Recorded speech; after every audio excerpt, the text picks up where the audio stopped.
What's up, guys? It's Flipman Dan, and today we are doing the last minute preparing for a garage sale that we are having tomorrow. I'm liquidating most of my inventory, getting ready for my move into my new house. Now, on this episode, I'm going to be teaching you how to have a successful garage sale again. But if you missed it, the first couple of episodes I put out, and I'll put a link to them right now, is detailing in very detailed steps how to have a successful garage sale with my friend Austin. But right now, I'm going to have a crash course on how to have a quick turnaround garage sale. Now, I already have posted the Craigslist post detailing what I'm going to be selling. And, you know, as luck would have it, as a reseller, I already had photos of all of my stuff that I was selling. So I just grabbed the images from OfferUp and threw them on Craigslist and gave a description of what I was selling. And then I also had been working on signs that were permanent signs using old real estate signs that I painted and spray painted with a stencil. The key for making great garage sale signs is that you always have to have the signs completely upside down and pointing in two different directions. And it got a little sticky there because I screwed up some of the signs, at least two of them. But they're all fixed now and they're ready to go. So by tomorrow morning, I just need to price everything, set up the tents and tables that I'm going to be selling on, and hopefully the weather holds up. It's been kind of cloudy, rainy these past couple days. I'm really hoping that it doesn't rain tomorrow, but if it does, I'll be prepared, hopefully making at least 4 figures tomorrow. Now let's go take a look at the inventory. Still have the closet-made cube in box, fridge that I kind of hastily bought. Well, shit.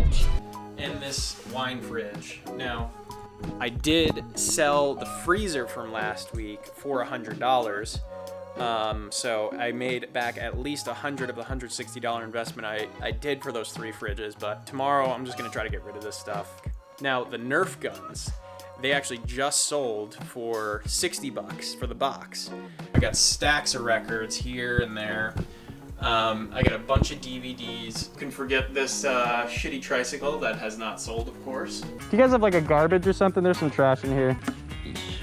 Unfortunately, the tricycle is fucking disgusting. I really have to go through this whole wall of camping stuff here and hopefully find some stuff of value to sell. Got a little bit of work ahead of us, so let's get started.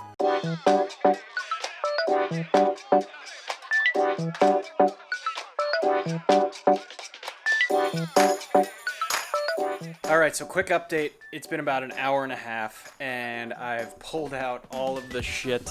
There's my drum set down there that I'm hoping to sell. I probably shouldn't sell it, though. I'd be happy if it doesn't sell. I haven't priced a single item, but I've reduced clutter. One of the bigger things that I've done that I would highly recommend you do is when you're going through your garage, separate the room into 1/2 keep and 1/2 sell.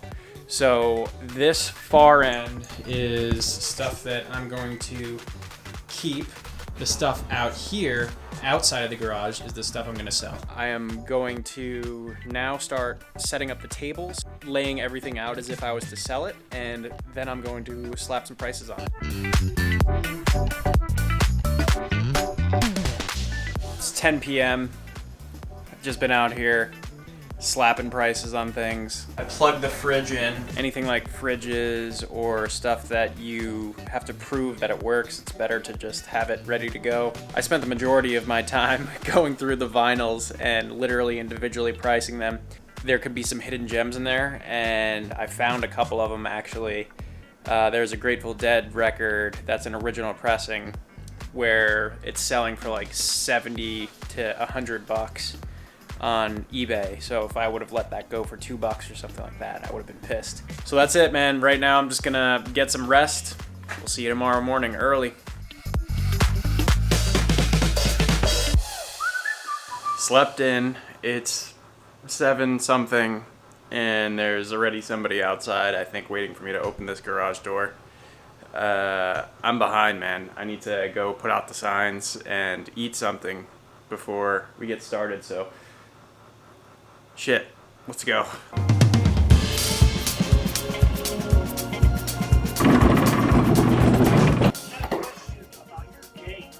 Yeah, come on over.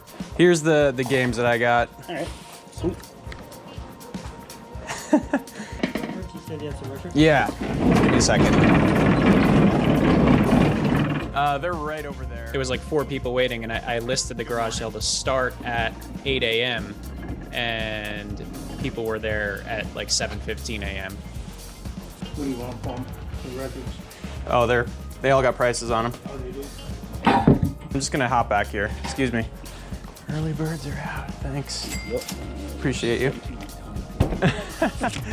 Yep. You know, I usually open it up like way earlier, but I figure with the sun rising later, I don't know, but I was wrong. Yes. Oh, You like the tricycle? I like it. All right, great. Bless this old woman. You got $3? Yeah. Okay. Cool. Check back with you later. Cool, thanks, man. That.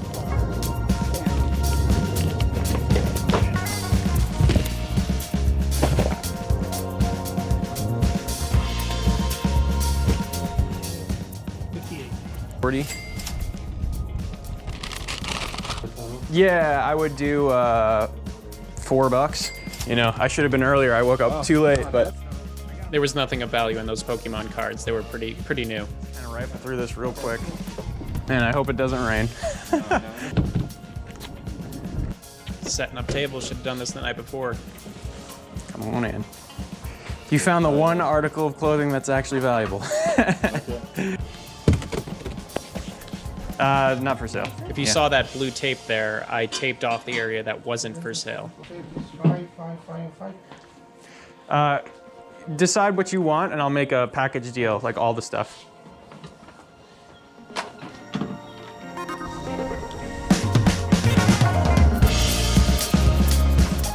I didn't even have time to put out the signs. Oh, yeah. Can you, look, they're all in my trunk. Shout out Curbside. Okay, so 10, 20, 30, 40, 50, 60 all together. Make me an offer. $60 is the retail. 40? Would you do 45? So this guy was a shyster. It looked like he was trying to not give me the amount of money that we agreed upon. I don't know if it was lost in translation, but he kept trying to renegotiate, and by the end, I just wanted to punch him in the face. Don't be this guy. No, 45. You sure you want all these? What can I do? Unlike these people who gave me more than what I asked. Take one of those. Like, well, I'll give you some money back. no, you're good. For real? Oh, thank you so I much. appreciate you guys. Yeah. Nice to meet you. So the big one's 10 a piece. The smaller one I would do for 3, the others for 4. Okay. And then those 2 for what, 15? 2 for 15? Yeah, I do 2 for 15, yep. Sounds about right. All yours, man. Thanks, man. Never try to do kickflips wearing running shoes. Fucking shinner immediately out the gate. I'd do 10 for all of them. Same thing with the Beanie Babies, is that what you're talking about? Yep, both, yep. 10 for all the Beanie Babies and 10 for all the DVDs, yep. Yeah, there's a couple of good ones in there. 10, let me go. So she took some toys and all of the Beanie Babies for $10. Oh, thank you. Thank you, yep. Yeah, have a good day. You too. I was looking for 300 for it. It's disassembled, but still got everything, double bass pedal, 3 toms, all the cymbals. For a while. Here's the lugs. Okay. I said 300 for Yeah, the drum we set. will Oh, take 2. 200 for the drum set? I would do, They're hard to get rid of. yeah, I'd do 250. This guy was quite the negotiator. You good on these? Great. Here you go. More records. That's you $1. That is the one piece of clothing that I can't let go for less than 20 bucks. Okay, yeah, I'll pass. Thank you. Yeah. So that t-shirt was a Ben & Jerry's vintage single stitch wavy gravy t-shirt that I found at a garage sale. I literally got it for like nothing. And I looked online and the t-shirt was worth anywhere between $100 and $200, which is crazy. But it did have a ton of paint stains on it. So I marked it down at this garage sale to 25 bucks. I didn't want to get anything less than 20 bucks for it. I actually did eventually sell it to another person that I don't have footage of. but he came by and he was actually the 4th person that picked up that t-shirt and was trying to buy it. So he bought it for 20 bucks. Can you be flexible? Some of these are a little high. Sure. Could you do 5 on that one? Just let's count it up and then you can just. All right, sounds good. So 57.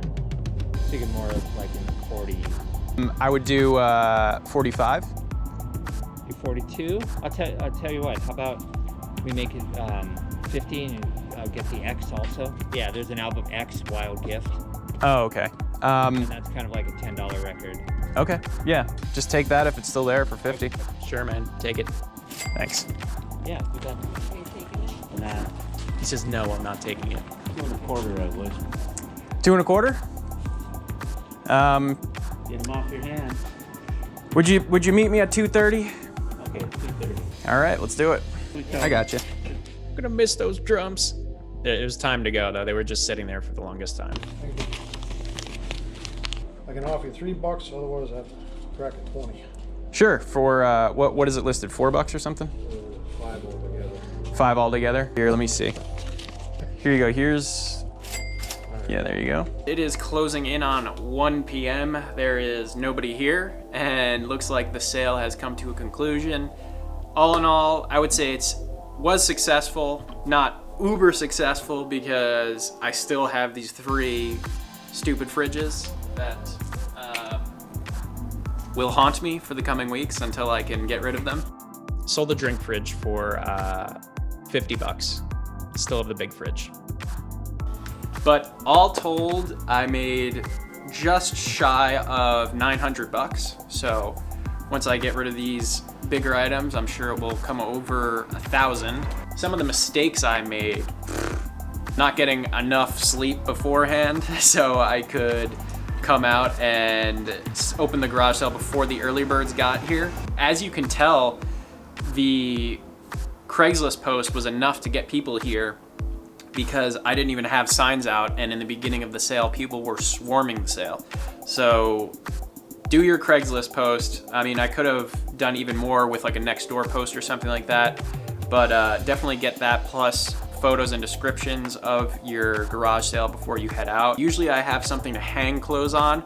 People were kind of just rummaging through them on the ground, and it's not a good look to have people going for your items if they're not eye level or at least waist level. So get as much tables as you possibly can would be another tip. A lot of sales, the majority were records, but big sale, which was a heartbreaker, was my drum set. I sold that for $230.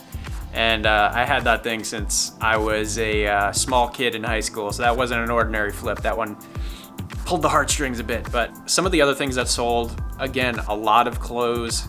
Don't underestimate clothes. I wanted to pull out the tables to bring out to, my general driveway area, but I didn't even have time. I was doing a lot of this on my own, so I had to just open the garage door and let people come in. Lamps that didn't sell, these video games, really not worth my time. Somebody bought some of these, which was nice, a couple of them. These cushions are the bane of my existence. I want to set them ablaze.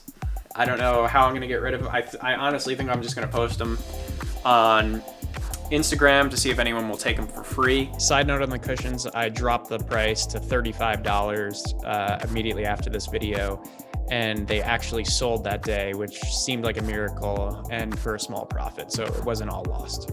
I mean, you can see the size of it. It takes up so much room, and it's not a high dollar amount. So you have to think about these things when you're going out and sourcing materials is, how much room is this going to take in your inventory, and is the space worth the dollar amount in the long run? For something like this, that's a definite no. But take a look at this. This is the record bin. I don't know if you remember seeing what the record bin looked like last night when I was going through, but the biggest reason for the success of my garage sale was definitely going through and putting individual prices on the records themselves. And if I didn't do this for all of my albums, again, I would have been taken advantage of. Still have these baseball and football cards, which I was surprised. I thought these would sell, man. Now it's time to put everything back together put everything away that I kind of took out and make some tough choices about what I'm gonna just donate or what I'm gonna get rid of altogether. So overall, I had a lot of fun, you know, and I'm almost $1,000 richer, as you can be too. Please subscribe if you like this type of content where I teach you how to sell things, flip things, and teach you uncommon ways to make profit. And there is a lot out there. So please stay tuned for my future videos. Hit that subscribe button because I'm coming out with videos every week and every Wednesday. Thank you so much. I am Flipman Dan. Peace out.